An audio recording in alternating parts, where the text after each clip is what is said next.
Serial मन्नत अब उस मोड़ पर पहुंच चुका है जहां हर एपिसोड के साथ कहानी और भी ज़्यादा रहस्यमय, खतरनाक और इमोशनल होती जा रही है।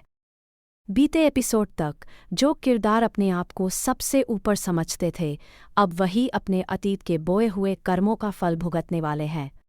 आने वाला ट्विस्ट इतना ज़बरदस्त है कि दर्शकों की धड़कनें तेज हो जाएंगी। सर तो कह रहे हैं कि अभी के अभी मैम को बुलाओ। A what I do is आधे घंटे में आ सकती हूँ मैं। दीपक गाड़ी निकालो। ऑफिस में अचानक हड़कंप मच जाता है। ऐश्वर्या के चेहरे पर घबराहट साफ नजर आती है, लेकिन फिर भी वह खुद को संभालते हुए तुरंत निकलने का फैसला कर लेती है। क्या कह रहे हो तुम? तुमने क्या किया? ये सवाल उस राज की तरफ इशारा करता है जो अब ज्यादा देर छुपने वाला नहीं है। ऐश्वर्या का पहला पति, जिसे कभी ऐश्वर्या ने ठुकरा दिया था, वही अब उसकी जिंदगी में तूफान बनकर लौट आया है। उसे सिखाया गया ऐसा सबक कि वह अब अपने नाम को भी याद नहीं रख पाएगी। यह बदला सिर्फ दर्द देने के लिए नहीं, बल्कि ऐश्वर्या को अंदर से तोड़ने के लिए है।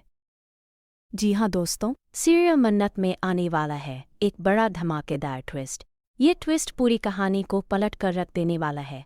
कहानी में आपने देखा कि ऐश्वर्या ने कभी किसी की इज्जत नहीं की। उसका घमंड और अहंकार हमेशा उसके साथ रहा। वह हमेशा पैसों को सबसे ऊपर रखती थी। रिश्तों से ज़्यादा उसे दौलत प्यारी थी। अब तो वो अपनी बेटी की सबसे बड़ी दुश्मन बन चुकी है। माँ होकर भी उसने ममता को कभी महसूस नहीं किया। उसकी एक ही बेटी है मन्नत, लेकिन वो खुद कहती एक ही मल्ला ही मन्नत, लेकिन वो की शाख वो खुद कह दिल को बार बार तोड़ देती है। अब ऐश्वर्या फटाफट तैयार होती है क्योंकि वरुण का कॉल आता है। उस कॉल के साथ ही कहानी एक नई दिशा लेती है कि वो कहता एक ही आधे घंटे में मीटिंग है और सर भी आपसे मिलना चाहते हैं। ऐश्वर्या के लिए यह मीटिंग बहुत अहम होती है। ऐश्वर्या इस डील को फाइनल करने के लिए बहुत एक्साइटेड होती है।